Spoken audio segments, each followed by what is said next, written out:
Super ಪ್ರೈಮ್ಗೆ ಮತ್ತೊಮ್ಮೆ ಸ್ವಾಗತ.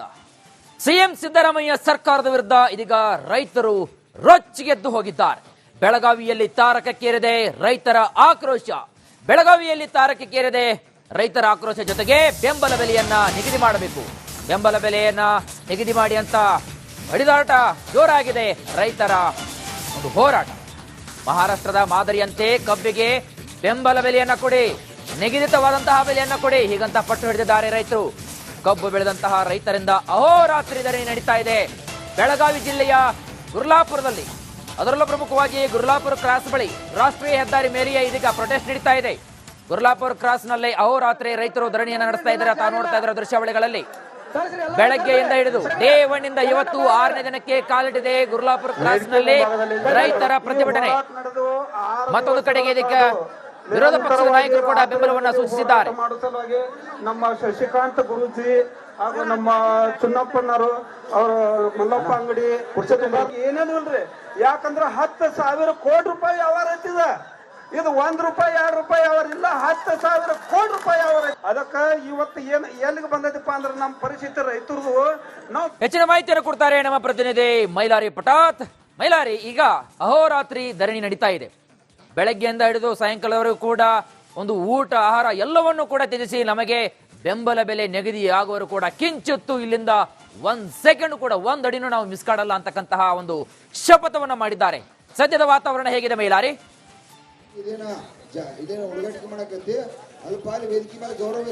ಖಂಡಿತ ವೀರೇಶ್, ಪ್ರಮುಖವಾಗಿ ಇವತ್ತು ಏನು ರೈತರ ಕಬ್ಬಿನ ಬೆಲೆಗೆ ನಿಗದಿತ ಬೆಲೆಯನ್ನು ಕೊಡಬೇಕು ಅನ್ನೋ ನಿಟ್ಟಿನಲ್ಲಿ ಹೋರಾಟ ಸುಮಾರು 6 ದಿನಕ್ಕೆ ಕಾಲಿಟ್ಟಿರುವಂಥದ್ದು. ಪ್ರತಿ ಟನ್ಗೆ 3,500 ರೂಪಾಯಿನ ಕೊಡಬೇಕು ಅನ್ನೋ ನಿಟ್ಟಿನಲ್ಲಿ ಹೋರಾಟವನ್ನ ಮಾಡ್ಕೊಂಡು ಬಂದಿದ್ರು. ಈಗ ಈ ಒಂದು ಹೋರಾಟಕ್ಕೆ ಬಿಜೆಪಿಯ ರಾಜ್ಯಾಧ್ಯಕ್ಷರಾಗಿರುವಂತ BY ವಿಜೇಂದ್ರ ಅವರು ಕೂಡ ಈಗ ಸಾಥ್ ಕೊಟ್ಟಿರುವಂಥದ್ದು ಗಮನಿಸಬಹುದು. ಬೆಳಗಾವಿ ಜಿಲ್ಲೆಯ ಮುಡಲಗಿ ತಾಲೂಕಿನ ಗುರ್ಲಾಪುರ ಗ್ರಾಮದಲ್ಲಿ ಸದ್ಯ ನಾನಿರುವಂಥದ್ದು. ಈಗಾಗಲೇ ರೈತರ ಅಹೋರಾತ್ರಿ ಧರಣಿಗೆ ಈಗ ಏನು BY ವಿಜೇಂದ್ರ ಅವರು ಕೂಡ ಈಗ ಸಾಥ್ ನೀಡಿರುವಂಥದ್ದು. ಅದರ ಜೊತೆಗೆ ರಾಜ್ಯಸಭಾ ಸದಸ್ಯರಾಗಿರುವಂತಹ ಹಿರಣ್ಣ ಕಡಾಡಿ ಇರಬಹುದು ಅಥವಾ P ರಾಜು ಇರಬಹುದು, ಸಿದ್ದು ಸೌದಿ ಇರಬಹುದು ಮತ್ತು ಬೆಳಗಾವಿ ಜಿಲ್ಲೆಯಲ್ಲಿ ಇರುವಂತಹ ಬಿಜೆಪಿಯ ನಾಯಕರು ಕೂಡ ಈ ಒಂದು ಪ್ರತಿಭಟನೆ ಕೂಡ ಭಾಗಿಯಾಗಿರುವಂಥದ್ದು. ಸಾಕಷ್ಟು ಸಂಖ್ಯೆಯಲ್ಲಿ ರೈತರು ಕೂಡ ಈ ಒಂದು ಪ್ರತಿಭಟನೆಯಲ್ಲಿ ಭಾಗಿಯಾಗಿರುವಂಥದ್ದು. ನಮಗೆ 3,500 ರೂಪಾಯಿಯನ್ನ ನಿಗದಿ ಮಾಡಲೇಬೇಕು ಅಂತ ಏನು ನಿರಂತರವಾಗಿ ಪ್ರತಿಭಟನೆ ಮಾಡಲಾಗ್ತಿದೆ. 1-2 ತಾಸುಗಳನ್ನ ಇದ್ದು ಹೋಗಬೇಕು ಅಂತ ಬಂದಂತ ಬಿಜೆಪಿಯ ರಾಜ್ಯಾಧ್ಯಕ್ಷರು ಈಗ ಏನು ಅಹೋರಾತ್ರಿ ಧರಣಿಗೆ ಏನು ರೈತರ ಬೆನ್ನೆಲುಬಾಗಿ ನಿಂತಿರುವಂಥದ್ದು. ಸದ್ಯ ನಮ್ಮ ಜೊತೆಗೆ ಬಿಜೆಪಿಯ ರಾಜ್ಯಾಧ್ಯಕ್ಷರಿರುವಂಥ BY ವಿಜೇಂದ್ರ ಅವರಿದ್ದಾರೆ. ಅವರನ್ನು ಕೂಡ ಮಾತಾಡ್ತೀನಿ. ಸರ್, 2 ತಾಸು ಇರ್ಬೇಕಂತ ಬಂದಿದ್ರಿ, ಈಗ ಅಹೋರಾತ್ರಿ ಧರಣಿಗೆ ರೈತರಿಗೆ ಸಾಥ್ ಕೊಟ್ಟಿದ್ರಿ, ಏನ್ ಹೇಳ್ತೀರಿ? ಕಬ್ಬಿನ ದರವನ್ನ ನಿಗದಿ ಮಾಡಬೇಕು ಅನ್ನುವ ಸಂಗತಿಯನ್ನ ಇಟ್ಕೊಂಡು ಕಳೆದ 6 ದಿನಗಳಿಂದ ಶಾಂತಿಯುತವಾಗಿ ಗುರ್ಲಾಪುರ ಕ್ರಾಸ್ನಲ್ಲಿ ಪ್ರತಿಭಟನೆ ಮಾಡ್ತಾ ಇದ್ರು ಸಹ ಕಬ್ಬು ಬೆಳೆಗಾರರು. ಇದ್ರ ಬಗ್ಗೆ ರಾಜ್ಯ ಸರ್ಕಾರ ಏನೂ ಕೂಡ ಗಮನ ಹರಿಸಿಲ್ಲ.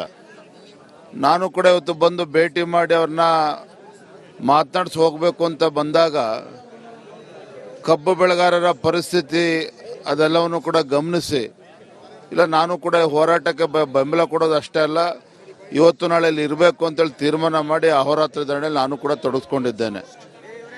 ಇವತ್ತು ನನ್ನ ಮಾಧ್ಯಮದ ಸ್ನೇಹಿತರು ಕೂಡ ಧನ್ಯವಾದವನ್ನು ತಿಳಿಸ್ಬೇಕು, ತಮ್ಮ ಅಭಿನಂದನೆ ತಿಳಿಸ್ಬೇಕು. ಯಾಕೆಂದರೆ ತಾವು ಏನು ಪ್ರಚಾರವನ್ನು ನೀಡಿದಿರಿ ಇವತ್ತು ರಾಜ್ಯ ಸರ್ಕಾರಕ್ಕೆ ಸ್ವಲ್ಪ ಬಿಸಿ ಮುಟ್ಟಂತೆ ಕಾಣ್ತಾ ಇದೆ. ನೋಡೋಣ, ನಾಳೆ ದಿನ ಸಚಿವರು ಬರ್ತಾರೆ ಅನ್ನೋ ಮಾಹಿತಿ ಇದೆ, ಕಾದ್ ನೋಡೋಣ ಏನು ಅಂತೇಳಿ. ನಾಳೆ ಬರ್ತ್ಡೇ ಇರುವಂಥದ್ದು, ಬರ್ತ್ಡೇನ ತ್ಯಜಿಸಿ ಇಲ್ಲೇ ಇರುವಂಥದ್ದು. ಬೆಂಗಳೂರಿನಲ್ಲಿ ಕೂಡ ಸಾಕಷ್ಟು ಸಿದ್ಧತೆಯನ್ನು ಕೂಡ ಮಾಡ್ಕೊಂಡಿದ್ರು.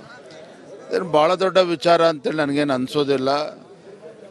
ರೈತರು ಬೀದಿಗಳದ್ದು ಹೋರಾಟ ಮಾಡಬೇಕಾದ್ರೆ ಈ ನಾಡಿಗೆ 2 ತುತ್ತು ಅನ್ನವನ್ನು ಕೊಡುವಂಥ ರೈತ ಅವ್ರಿಗೆ ಹೋರಾಟಕ್ಕೆ ಬೆಂಬಲ ನೀಡಬೇಕಾಗಿರ್ತಕ್ಕಂಥದ್ದು ವಿರೋಧ ಪಕ್ಷವಾಗಿ ನಮ್ಮ ಕರ್ತವ್ಯನೂ ಕೂಡ ಇದೆ. ಹಾಗಾಗಿ ಕರ್ತವ್ಯವನ್ನು ನಿಭಾಯಿಸ್ತಾ ಇದ್ದೇವೆ ಅಷ್ಟೇ.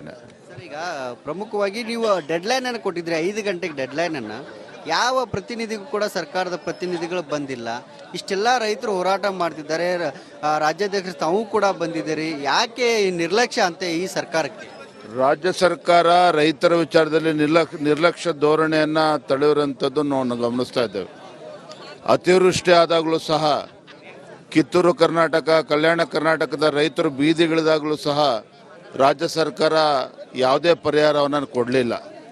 ಇವಾಗಲೂ ಕೂಡ ಕಬ್ಬಿನ ಬೆಳೆಗಾರರು ಹೋರಾಟ ಮಾಡ್ತಾ ಇದ್ದಾರೆ. ಒಂದು ರೀತಿ ನಿರ್ಲಕ್ಷ್ಯ ಏನು ಮಾಡ್ತಾ ಇದೆ ಅದು ಖಂಡಿತ ಸರಿಯಲ್ಲ. ನಾನು ಇವತ್ತು ಸಂಜೆ 5 ಗಂಟೆ ಡೆಡ್ಲೈನ್ ಕೊಟ್ಟಿದ್ದೀವಿ.